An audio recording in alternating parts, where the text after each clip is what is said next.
नमस्कार, राज्यसभा टीवी में आपका स्वागत है। मैं हूं अमृतांशु राय। आप देख रहे हैं हमारा विशेष कार्यक्रम जनतंत्र आपके द्वार। इस कार्यक्रम में हम आपको संसदीय स्थायी समिति की सिफारिशों के बारे में जानकारी देते हैं। आज हम बात करेंगे रेलवे स्थायी समिति के बारे में, जिसने रेलवे में खान पान सेवाओं की सुधार के बारे में सिफारिशें की हैं।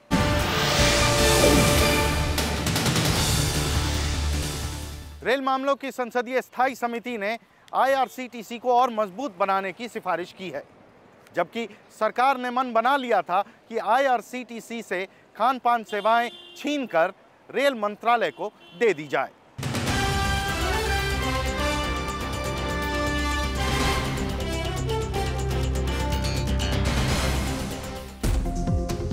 रेलवे की नई कैटरिंग नीति के तहत भारतीय रेलों में टूरिज्म और कैटरिंग का दारोमदार संभालने वाली इंडियन रेलवे कैटरिंग और टूरिज्म कॉर्पोरेशन से कैटरिंग की जिम्मेदारियां वापस ले ली जाएंगी। आईआरसीटीसी सिर्फ फूड प्लाजा और फूड कोर्ट चलाने के लिए जिम्मेदार होगा और रेल में खान पान से जुड़ी बाकी तमाम जिम्मेदारियां रेलवे के क्षेत्रीय केंद्र संभालेंगे। रेलवे मामलों की संसदीय समिति की रिपोर्ट में सरकार को सलाह दी गई है कि आईआरसीटीसी से कैटरिंग सेवाएं वापस लेने के बाद निगम में हाई एंड टूरिज्म और हाई एंड कैटरिंग के बुनियादी लक्ष्यों को हासिल करने में रेल विभाग को जरूरी कदम उठाने चाहिए, ताकि भविष्य में आईआरसीटीसी के व्यावसायिक हितों की सुरक्षा की जा सके। As regards passenger amenities, fooding is the primary object. Till now, we are not able to cater better food to the passengers. So we have given many suggestions regarding canteen facilities, cleanliness of the diets, better water, better service to the passengers. एक बड़ा व्यवस्था है।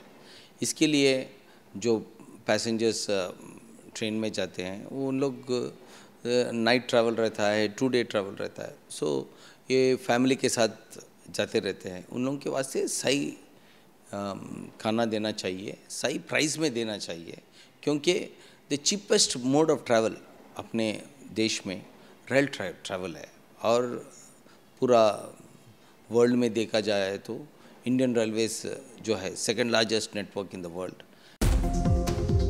दरअसल railway में catering सेवा पहले पूरी तरह रेल प्रशासन के ही अधीन था, लेकिन बाद में सेवा को आउटसोर्सिंग करके इसे भारतीय rail catering and tourism corporation यानी आईआरसीटीसी को सौंप दिया गया।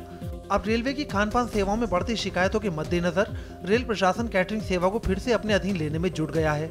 रेलवे बोर्ड ने साल 2010 में ही आदेश जारी कर दिया था, जिसके बाद रेलवे धीरे धीरे कैटरिंग सेवा को अपने अधीन करने की योजना बनाने लगा। इसके लिए 2005 की खान पान नीति के स्थान पर नई रेल कैटरिंग नीति 2010 पेश की गई। समिति की रिपोर्ट में सिफारिश की गई है कि कॉर्पोरेशन में प्रति नियुक्ति पर काम कर रहे रेलवे कर्मचारियों को वहीं रहने दिया जाए और नई कैटरिंग नीति का हवाला देकर इन्हें रेलवे में वापस बुलाने का फैसला नहीं करना चाहिए। जो फूड प्लाजाज है ये सब कैटर करने के वास्ते इन लोगों को पब्लिक को थ्रू फूड प्लाजाज जो कैटरिंग होएगा ये आईआरसीटी एम्प्लॉयज़ करेंगे। सो ये एक सेक्शन दूसरा बना गया है, उसको एक रिस्पॉन्सिबिलिटी दिया गया है। स्टैंडिंग कमेटी ने जो सजेशन दिया है गवर्नमेंट को पैसेंजर एम्यूनिटी के लिए, वो ज़्यादा ये दिया है, जो गुरुत्व दिया है, गंभीर से गुरुत्व दिया है। इसीलिए सजेस्ट किया है कि ईच ट्रेन एवरी ट्रेन उनका ओन कैटरिंग सिस्टम होना चाहिए, कैंटीन सिस्टम होना चाहिए। ऑल्सो हमारा फिर जो पानी का सवाल में वो आपका ओन मशीनरी होगा जो कि उनका पानी पैदा करता है, अच्छा पानी पड़ने पर पैसेंजर पाएंगे। आउटसोर्सिंग बिल्कुल अच्छा ठीक नहीं, वो डार्टी वाटर दे प्रोवाइड। नई खान पान नीति में जिन बातों पर खास जोर है वो हैं ट्रेनों में परोसे जाने वाले खाने की शुद्धता और स्वाद को सुनिश्चित करना, कैटरिंग ठेकों में एकाधिकार समाप्त करना, मार्च 2010 के बाद किसी भी पुराने वेंडर को बेवजह नहीं निकाला जाएगा, आरक्षित श्रेणियों में वेंडरों को पहले की ही तरह संरक्षण दिया जाएगा, खान पान ठेकों में बड़ी कंपनियों के एकाधिकार को समाप्त करने और छोटी इकाइयों को संरक्षण देने का वादा किया गया है। साथ ही ए, बी और सी श्रेणी के स्टेशनों पर निविदा प्रणाली और 12% लाइसेंस शुल्क को नई नीति में भी बरकरार रखा गया है। लॉन्ग टर्म में सब लोग एडजस्ट कर लेंगे, ये इस जगह ये मिलेगा, इस जगह ये क्वालिटी ऑफ फूड मिलेगा, सब पैसेंजर्स को मालूम पता चल जाएगा और ये इम्प्लीमेंट हो जाए तो वो तो खुश रहेगा, क्योंकि हाइजीन फूड मिल रहा है, क्वालिटी फूड मिल रहा है और अच्छा क्वांटिटी भी मिलेगा। उसके लिए जो प्राइवेट वेंडर्स में कंट्रोल नहीं रहेगा, इसलिए रेलवेज़ ने ये एक डिसीजन लिया है स्टैंडिंग कमेटी ने। वो स्टैंडिंग कमेटी के रिकमेंडेशंस के प्रकार ये करना चाहिए। Also, the quality of food, that also we have recommended, the quality also the price, वो उनको मिलाकर अच्छा क्वालिटी का ये खाना देना चाहिए पैसेंजर को। और ज़्यादा प्रेम से पैसेंजर जब खाएंगे उनका लिए वो कैटरिंग पॉलिसी में हम उनको अब दिया है हमारे सजेशन में। रेलवे की संसदीय स्थायी समिति ने अपनी रिपोर्ट में नई कैटरिंग पॉलिसी में बड़ी खानपान इकाइयों में ठेके के लिए जरूरी आरक्षण व्यवस्था की कमी को लेकर आपत्ति जताई है। कमेटी ने सिफारिश की है कि सभी कैटरिंग यूनिट्स में तमाम श्रेणियों के स्टेशनों और रेलों में ठेके के लिए भारत सरकार की मौजूदा आरक्षण नीति का समान रूप से पालन किया जाना चाहिए। रिजर्वेशन पॉलिसी है, ये वेंडर्स में भी इम्प्लीमेंट करना चाहिए। इम्प्लीमेंट करते एक अपॉर्चुनिटी मिलता है इकोनॉमिक वेलबींग के वास्ते। सो ये रिकमेंडेशन के द्वारा उन लोगों को भी एक मौका मिलता है कि इन लोगों को भी एक फूड स्टॉल मिलेगा रेलवे स्टेशन में, एक अपॉर्चुनिटी है वो भी डेवलप करने के वास्ते। So this will be a good social objective of the railways. इसी के लिए ज़्यादा रुपया चाहिए नहीं, मानसिकता दरकार, set of mind is necessary. इसीलिए रेलवे वर्कआउट करना चाहिए ये कैसे उनको कार्यकारी करेंगे, रिकमेंडेशन कार्यकारी करेंगे। हमारा विश्वास है सरकार, रेलवे बोर्ड गंभीरता से उनको विचार करते हैं, वो जरूर कार्यकारी करेंगे। नई कैटरिंग नीति के मद्देनजर जोनल रेलवे के ऊपर जल्द से जल्द आधुनिकतम बेस किचन बनाने की जिम्मेदारी है। ऐसे बेस किचन से पैक्ड खाना थोक में चलते फिरते और स्थिर खानपान इकाइयों में भेजा जाएगा ताकि शुद्ध और ताज़ा खाना यात्रियों को उपलब्ध कराया जा सके। संसदीय स्थायी समिति ने सलाह दी है कि ऐसे बेस किचन के निर्माण में तेजी के साथ काम करना जरूरी है ताकि खान पान की शुद्धता और स्वाद को लेकर रेल में सफर करने वाले यात्री संतुष्ट हों। अपनी रिपोर्ट में स्थायी समिति ने खान पान सेवाओं में सुधार के लिए न सिर्फ तमाम सिफारिशें की हैं, बल्कि ये भी कहा है कि इन्हें लागू करने वाले अधिकारियों की जवाबदेही भी तय की जाए। समिति का मानना है कि सिर्फ नीति बदलने से काम नहीं होगा, बल्कि इसे लागू करने वालों की नीयत में ही बदलाव आना चाहिए। कैमरामैन प्रशांतों के साथ जैगम मुर्तजा, राज्यसभा टीवी। स्थायी समिति ने सरकार को कहा है कि नई केटरिंग पॉलिसी का हवाला दे करके IRCTC से कर्मचारियों को रेलवे में ना बुलाया जाए। इस पर ज्यादा बातचीत करने के लिए मेरे साथ है मेरे सहयोगी जैगम मुर्तजा। जैगम, और क्या कहा है समिति ने? देखिए, रेलों में पहले खान पान का जिम्मा रेलवे खुद ही संभालता था, लेकिन बाद में इसे आउटसोर्स करके IRCTC को दे दिया गया। इस बीच IRCTC में बहुत सारे कर्मचारी प्रतिनियुक्ति पर रेलवे से चले गए।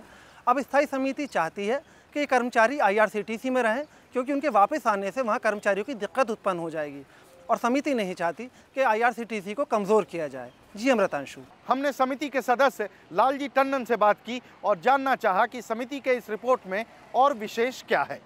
पहले ये कहा जाता था कि ये प्राइवेट लोग जो है वेंडर्स हैं, ये खाना जो बेचते हैं महंगा बेचते हैं, मजबूरी का फ़ायदा उठाते हैं। लेकिन आज वो पहले कहीं कहीं तो बाज़ार से ज़्यादा महंगा मिल रहा है, ख़राब क्वालिटी का मिल रहा है, और कई जगह तो पैसा देने के बाद भी मिल ही नहीं रहा है। कई 100 किलोमीटर या 2 दिन तक जाने वाली ट्रेनों में पेंट्री कार ही नहीं लगती, स्टेशन पे रुकते हैं। अब स्टेशन के ऊपर जो वेंडर्स बेचा करते थे उनको तो बंद कर दिया। अब आपकी जो एजेंसी है वो जो दे दे मोनोपोली हो गई। तो क्या आपकी राय है कि रेलवे में यात्री सुविधाओं की हालत बहुत ज़्यादा ख़राब है? तो लंबे सफ़र पे जा रहे हैं उनको खान पान की तकलीफ है। मेंबर्स के सामने और आम जनता के सामने भी ये विषय आते हैं कि कहीं काकरोच भरे हुए हैं, कहीं चूहे काट रहे हैं। टॉयलेट्स की हालत ऐसी होती है कि जो पब्लिक टॉयलेट ऐसे नहीं होंगे जैसे रेलवे के हो रहे हैं। जहाँ बिछाने के बिस्तर हैं, कंबल हैं, कई बार अच्छे कंबल बदले जाते हैं, उसके बाद वो गायब हो जाते हैं, उसकी जगह फिर फटे हुए आ जाते हैं, और आज तक कोई उसके ऊपर क्यों बदले गए, किसके आदेश से बदले गए, कहाँ चले गए, ये एक ऐसी विषय है कि जिसका कोई अंत नहीं। तो क्या आप कहना चाहते हैं कि IRCTC ने अपनी जिम्मेदारी को ठीक से नहीं निभाया है? नहीं, बड़े स्टेशन के ऊपर उनके जो रेस्टोरेंट हैं वो बड़े हो गए, ज़्यादा वहाँ पर सामान भी मिलने लगा। महंगा है, अलग है, लेकिन उन जगहों पर सोचिए कि जहाँ पर मीलों 50 मील तक कोई इस तरह का स्टेशन नहीं है कि जहाँ पर उस तरह का खाना मिल जाए, तो कहीं का खाना कहीं आ गया और वहाँ पर कब का बना हुआ है, और वो उस तरह से जो सप्लाई की है उसके कारण उसकी व्यवस्था ठीक नहीं हो रही। उसके पूरे ढांचे को आमूल परिवर्तन करना होगा। अच्छा, एक और चीज़ जो समिति ने कही है, वो कहा है कि रेलवे में IRCTC और रेलवे का खान पान पर एकाधिकार खत्म होना चाहिए। इस पर आपकी अपनी क्या राय है? एकाधिकार जो है वो कहीं भी अच्छे रिजल्ट नहीं देता, तो एकाधिकार खत्म करने के लिए जो काम करें उसमें कोई आपत्ति नहीं है, लेकिन एक का अधिकार खत्म करके दूसरे को दे देना, मतलब निजी जो हॉकर बेच रहा है, जो वेंडर बेच रहा है, जो अलग अलग ट्रेन में अलग अलग लोगों का कांटेक्ट होता है वो कर रहे हैं, उन्हें तो लोग डांट भी लेते हैं, उनकी शिकायत भी कर देते हैं। इनकी तो कोई शिकायत भी सुनने वाला नहीं, इन्हें तो कोई कहने वाला भी नहीं। इनके संचालन करने वाले तो बड़े बड़े अफसर हैं जो कमरों के अंदर बैठे हुए हैं, वो आपको पैक एक चीज़ ला कर दे कर गए और पैसा लिया और चले गए। उसके अंदर क्या है, कैसा है, सड़ा हुआ है, बासी है, ख़राब है, कोई जवाबदेह नहीं है। तो आपको लगता है कि अगर समिति की सिफारिशें मान ली जाएं तो रेलवे की जो खान पान व्यवस्था है उसमें एक बहुत बड़ा परिवर्तन आ जाएगा? मतलब कोशिश तो हम लोगों की यही होती है कि भाई कुछ बदलाव आए, लेकिन लाना है वो सरकार को।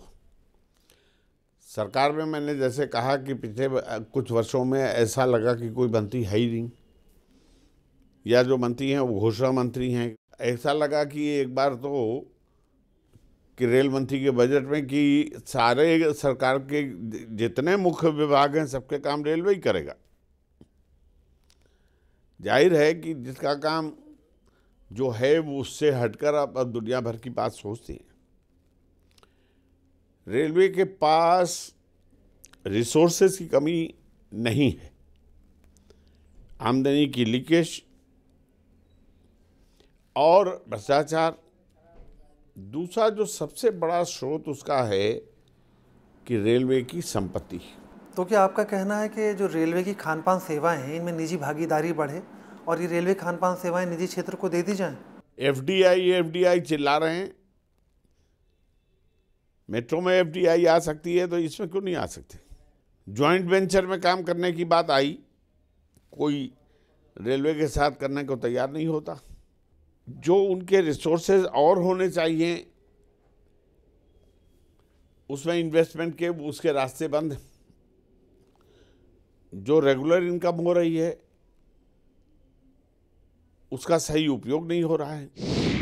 अब समय हो चला है एक ब्रेक का। ब्रेक के बाद लौटेंगे और बताएंगे कि समिति ने नई केटरिंग पॉलिसी के बारे में और क्या सिफारिशें दी हैं। ब्रेक के बाद आपका स्वागत है। रेलवे स्थायी समिति ने रेलवे में पीने के पानी को लेकर चिंता जाहिर की है।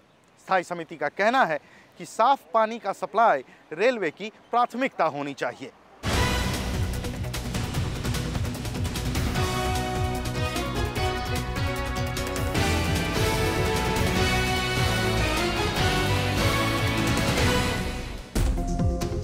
रेलवे की संसदीय स्थायी समिति ने अपनी जांच और फील्ड दौरों के दौरान कई स्टेशनों और रेलों में पीने के पानी को स्वास्थ्य के लिए खतरनाक पाया है। समिति की जांच में पीने के पानी को लेकर रेलवे की गंभीर लापरवाही सामने आई। मसलन बिना फिल्टर की टंकियों में जमा पानी, टंकियों की साफ सफाई की महीनों तक अनदेखी, कुछ ट्रेनों में पानी की सीलबंद बोतलों और पाउच की सप्लाई न होना, पानी की बोतलों की सप्लाई में एक्सपायरी डेट और मैन्युफैक्चरिंग विवरणों का न होना और बिना सीलबंद पानी की बोतलों की बिक्री। इन सब तथ्यों को देखते हुए समिति ने अपनी रिपोर्ट में साफ कहा है कि ट्रेनों में पीने का पानी सेहत के लिए गंभीर खतरा है। We have suggested that railway should have its own system for providing drinking water without bringing from the outsourcing. It must have its own sources. That to be done because water contaminations is very dangerous to the health of the passengers. So we have given more stress on the purity of the water. Public जो organisation setup चाहिए उसमें already setup है, और ये जो modern facilities pantry car में चाहिए वो बहुत कम खर्चा से हो सकता है। इसमें जो बहुत ज़्यादा खर्चे का ज़रूरत नहीं। बेसिकली एक सही कल्चर, सही एटमॉस्फेयर क्रिएट करना चाहिए, और आई एम श्योर रेलवेज ने स्टैंडिंग कमेटी ने बोला है कि ट्रेनिंग ऑफ रेलवे पीपल। समिति ने सिफारिश की है कि रेलों में पीने के साफ पानी और सीलबंद बोतल वाले पानी की सप्लाई के लिए बनाए गए 4 वाटर प्लांट को जल्द से जल्द तैयार किया जाना चाहिए ताकि शुद्ध पानी की सप्लाई को सुनिश्चित किया जा सके। साथ ही पानी को फिल्टर करने के लिए तमाम रेलवे स्टेशनों में आरओ सिस्टम की व्यवस्था होनी चाहिए। समिति ने ये भी सिफारिश की है कि यात्रियों की सुविधा और ज़रूरत के मुताबिक पानी की बोतलों और पाउच की उपलब्धता अलग अलग मात्रा में होनी चाहिए। इसी के लिए ज़्यादा रुपया चाहिए नहीं, मानसिकता दरकार, set of mind is necessary. इसीलिए रेलवे वर्कआउट करना चाहिए ये कैसे उनको कार्यकारी करेंगे, रिकमेंडेशन कार्यकारी करेंगे। हमारा विश्वास है सरकार, रेलवे बोर्ड गंभीरता से उनको विचार करते हैं, वो ज़रूर कार्यकारी करेंगे। ये सिंपल प्रोसेस है, हमारे गांव में देखते रहते, वहाँ भी हमने बहुत आरओ प्लांट्स लगाए हैं। इसमें बहुत ज़्यादा स्पेस, ज़्यादा टेक्नोलॉजी, बड़ा टेक्नोलॉजी नहीं है इसका ये जो रिकमेंडेशन स्टैंडिंग कमेटी किया है बहुत सिंपल रिकमेंडेशन है, और वो इम्प्लीमेंट करने का इजी इम्प्लीमेंटेशन हो जाएगा। क्योंकि अभी तक जो हमने देखा है बहुत से प्लेटफॉर्म्स में वो किनले बोलता है बट वो किनले नहीं रहता है। सो ये जो पैकेज वाटर अपन बात कर रहे हैं, many places people have been infected with water. Committee ने अपनी रिपोर्ट में कहा है कि पीने के पानी की गुणवत्ता को मापने और बिना लेबल वाली बोतलों की बिक्री को रोकने के लिए रेलवे को औचक निरीक्षण की व्यवस्था करनी चाहिए। इसके लिए विशेष टीम गठित करने की सिफारिश भी रिपोर्ट में की गई है। स्थायी समिति की सिफारिशें अगर लागू हो जाती हैं तो यकीनन स्टेशनों पर पीने के पानी की किल्लत हमेशा के लिए खत्म हो जाएगी। लेकिन सबसे बड़ा सवाल ये है कि जब सादे पानी की टंकियां ही काम नहीं करती हैं तो ये आरओ फिल्टर कैसे काम करेंगे। इसलिए स्थायी समिति चाहती है कि रेलवे बोर्ड अधिकारियों की जवाबदेही तय करे। कैमरामैन प्रशांतों के साथ जैगम मुर्तजा, राज्यसभा टीवी। स्थायी समिति ने रेलवे मंत्रालय को कहा है कि साफ पानी की सप्लाई के लिए हर एक स्टेशन पर आरओ सिस्टम लगाया जाना अनिवार्य होना चाहिए। इस मामले पर और ज़्यादा बातचीत करने के लिए मेरे साथ मौजूद हैं मेरे सहयोगी जैगम मुर्तजा। जैगम, पानी को उपलब्ध कराने के मामले में स्थायी समिति ने क्या कहा है? देखिए, जब समिति ने स्टेशनों का दौरा किया तो पाया कि वहाँ पीने का पानी उपलब्ध नहीं है, और अगर किसी स्टेशन पर पीने का पानी है भी तो या तो उसकी क्वालिटी बहुत ज़्यादा ख़राब है और जिन बोतलों में पानी बिक रहा है वो बहुत ज़्यादा महंगी हैं। स्थायी समिति चाहती है कि रेलवे सुनिश्चित करे कि हर प्लेटफॉर्म पर कम से कम एक आरओ सिस्टम ज़रूर लगे। इसके साथ ही समिति चाहती है कि पीने के पानी की जो बोतलें वहाँ बिकती हैं वो अलग अलग साइज़ में और अलग अलग कीमत में हों ताकि यात्रियों को उसे ख़रीदने में कोई परेशानी ना हो। हमने बातचीत की समिति के सदस्य डॉक्टर रामचंद्र डोम से और जानना चाहा कि समिति ने रेलवे के खान पान सेवाओं में क्या कमियां पाई। तो सबसे महत्वपूर्ण जो होता है क्वालिटी फूड और चीपर एंड क्वालिटी फूड, इसको निश्चित करने के लिए ये आम सिफारिश दिया गया था। और उसी के साथ जुड़े हुए हैं जो लॉन्ग डिस्टेंस ट्रेन है, वो ट्रेन में बहुत सारे ट्रेन में पेंट्री कार का प्रोविज़न नहीं है, जहाँ 16-16 घंटे के जर्नी, 16 से अधिक घंटे के जर्नी होता है, तो इसी में तो पेंट्री कार का बहुत ही ज़रूरी है। तो इसलिए हम लोग का सिफारिश था कि हर लॉन्ग डिस्टेंस ट्रेन में जहाँ 16-17 घंटा से अधिक ट्रैवल करना पड़ता है, उस ट्रेन में ये तो पेंट्री कार का आवश्यकता ये है, उसको निश्चित करना पड़ेगा। और दूसरा जो महत्वपूर्ण सिफारिश था वो था जो हर जोनल स्टेशन में जहाँ बेस किचन नहीं है, वहाँ जोनल स्टेशन पर, हर जोनल स्टेशन पर एक बेस किचन का प्रावधान जरूर होना चाहिए। पीने के पानी के लिए भी कुछ कमेटी ने रिकमेंडेशंस दिए हैं कि जो आरओ होना चाहिए हर स्टेशन, उसमें और क्या क्या सिफारिश है? पानी कैसे? पानी के बारे में तो ज़रूर सिफारिश है। इससे बेसिक नेसेसिटी हर स्टेशन में ये मिनिमम पीने के पानी, ये विशुद्ध पानी, ये सप्लाई का प्रावधान जरूर रहना चाहिए। इसलिए विशुद्ध पानी सप्लाई करने के लिए और फिल्टर सिस्टम हम लोग का सिफारिश था, जहाँ विशुद्ध पानी सप्लाई हो सकता है। ये हमारा अहम सिफारिश था। अच्छा, IRCTC जो खाना दे रही है ट्रेन में, उसकी क्वालिटी को लेकर बहुत शिकायतें रहीं, उसकी कीमतों को लेकर भी। आपको लगता है बेस किचन वाला जो एक नया सिस्टम आप लेकर आपने जो रिकमेंड किया है, या ये आपने कहा है कि रेलवे खुद खान पान सेवा देगा, इससे क्वालिटी में सुधार आएगा, कीमतों पे कुछ असर पड़ेगा? ये तो ऐसा उम्मीद है, लेकिन अगर देखा जाएगा, ये क्वालिटी तो मेंटेन करना बहुत ही महत्वपूर्ण है, लेकिन साथ ही साथ आम पैसेंजर के लिए चीपर फूड भी सप्लाई करना चाहिए। तो ये दोनों तरफ का बैलेंस करने के लिए IRCTC भी कोशिश किए हैं, लेकिन उनका बहुत सारे फल था, उस फल को सुधारना पड़ेगा। ऐसा नहीं IRCTC ऐसा कुछ पूरा गलती किया है, ऐसा नहीं। बहुत सारे शिकायत आता है, लेकिन शिकायत तो आता ही रहेगा, लेकिन इसके साथ ही साथ इसका स्ट्रिक्टेस्ट मॉनिटरिंग सिस्टम भी जारी रहना चाहिए। यात्री सुविधाओं के नाम पर जो रेलवे दे रहा है, क्या उससे रेलवे ये समिति संतुष्ट है कि यात्री सुविधाओं पे जो सरकार खर्च कर रही है? ये तो ऐसा नहीं है। जो रेलवे को जो सबसे महत्वपूर्ण जो सर्विस, वो सर्विस है सेफ और जो सेफ जर्नी के लिए, सेफ्टी के बारे में ये जो सिस्टम है, सिस्टम को सबसे मजबूत करना है। ये तो जाहिर है। इसके बारे में जो रेलवे का जो तनख्वाह का जरूरी है, वो उसका पास नहीं है। ये हम लोग का तो उम्मीद में नहीं आता है। क्यों ये कह रहा है? क्योंकि रेलवे का इंटरनल रिसोर्स जनरेशन का बहुत ही सारे क्षेत्र है, और आम जनता पर बोझ ना चपाने के बावजूद भी और दूसरा तरीका है, वो तरीका अपनाने से रेलवे का जो खजाना उनको मजबूत करा सकते हैं। क्या स्टैंड रहता है इस तरह की रिपोर्ट्स आती हैं? आपको उम्मीदें रहती हैं कि सरकार इस पर कुछ अमल करती है या आपकी बातें मानी जाती हैं? ये तो एक सिस्टम है, पार्लियामेंट्री सिस्टम है। तो ये पार्लियामेंट में जो आम पॉलिसी मैटर्स जो आता है, वो कमेटी, ये स्टैंडिंग कमेटी तो एग्जामिन करते हैं, उसका बाद सिफारिशें करते हैं। हाउस में भी बहस होता है, हाउस में भी कोई बहुत सारे सिफारिश आता है। लेकिन ये तो गवर्नमेंट का मामला है। गवर्नमेंट अगर ये सारे सिफारिश को कंसीडर तो उनका ही करना है, जिम्मेदारी तो उनका है। लेकिन दुख की बात ये है, बहुत सारे सिफारिश है, लेकिन सरकार ने इस पर अमल नहीं देते हैं।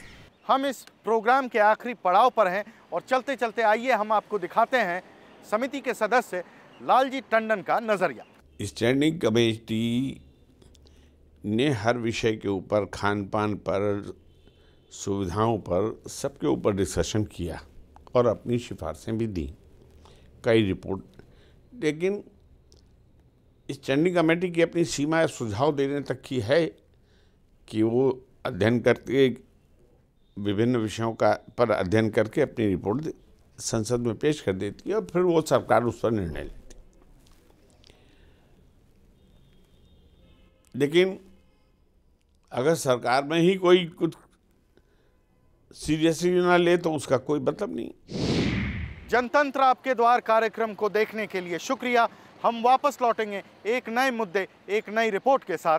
देखते रहिए राज्यसभा टीवी।